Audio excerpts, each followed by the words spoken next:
Sholat 60 tahun tapi tidak diterima, ternyata ini sebabnya. Urusan sholat bukan perkara biasa. Siapa yang menganggap remeh kewajiban yang satu ini, maka Allah pun tidak akan memandangnya pada hari kiamat. Ada satu pesan dari Rasulullah tentang orang yang sholat selama 60 tahun, tapi tidak diterima. Kenapa bisa demikian? Coba bayangkan, apabila sholat kita tidak diterima selama 60 tahun, menyedihkan bukan? Nabi Shallallahu Alaihi Wasallam dalam satu hadisnya bersabda bahwa umur umatku antara 60 hingga 70 tahun. Sedikit orang yang bisa melampaui umur tersebut. Hadis riwayat Ibnu Majah. Penyebab sholat selama 60 tahun tidak diterima ternyata karena hal sepele ini. Di antara kesalahan besar yang terjadi pada sebagian orang yang melaksanakan sholat adalah tidak tumak ninah ketika sedang sholat. Nabi Shallallahu Alaihi Wasallam menganggapnya sebagai pencuri yang paling buruk. Sebagaimana disebutkan dalam Misnad Imam Ahmad dari Nabi Shallallahu Alaihi Wasallam bahwa beliau bersabda, sejahat-jahatnya pencuri adalah yang mencuri dari sholatnya. Para sahabat bertanya, wahai Rasulullah, bagaimana bisa mencuri dari sholat? Rasulullah berkata, dia tidak sempurnakan rukuk dan sujudnya. Hadis riwayat Ahmad nomor 11.532 disahihkan oleh Albani dalam Shahihul Jami 986. Tumak ninah ketika mengerjakan sholat adalah bagian dari rukun sholat. Sholat tidak sah kalau tidak tumak ninah. Nabi Shallallahu Alaihi Wasallam bersabda, jika kamu hendak mengerjakan sholat, maka bertakbirlah. Lalu bacalah ayat Al-Quran yang mudah bagimu.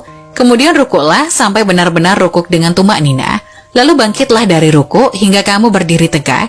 Setelah itu sujudlah sampai benar-benar sujud dengan tumak ninah. Lalu angkat kepalamu untuk duduk sampai benar-benar duduk dengan tumak ninah. Setelah itu sujudlah sampai benar-benar sujud, kemudian lakukan seperti itu pada seluruh sholatmu. Hadis riwayat Bukhari 757 dan hadis riwayat Muslim 397 dari sahabat Abu Hurairah. Sungguh mengerikan jika kita rajin melaksanakan sholat, namun tidak memperhatikan rukun-rukunnya dengan baik.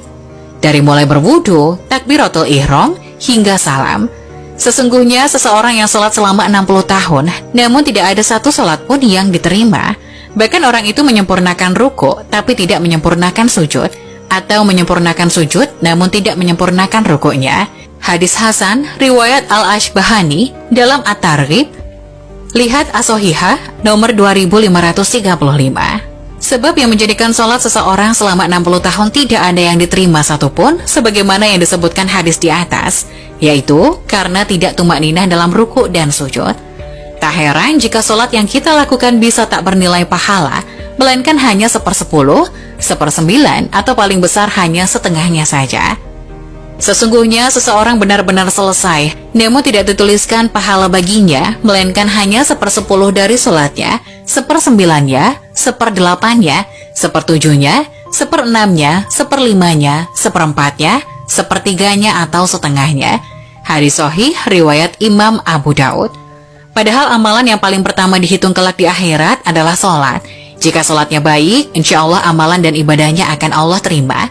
Namun jika sholatnya saja sudah buruk, maka amat mungkin amalan lainnya tidak diperhitungkan. Na'udzubillah. Sesungguhnya pertama kali yang dihisab, ditanya dan dimintai pertanggungjawaban dari segenap amalan seorang hamba di hari kiamat kelak adalah sholatnya. Bila sholatnya baik, maka beruntunglah ia, dan bila mana sholatnya rusak, sungguh kerugian menimpanya. Hadis riwayat Tirmizi.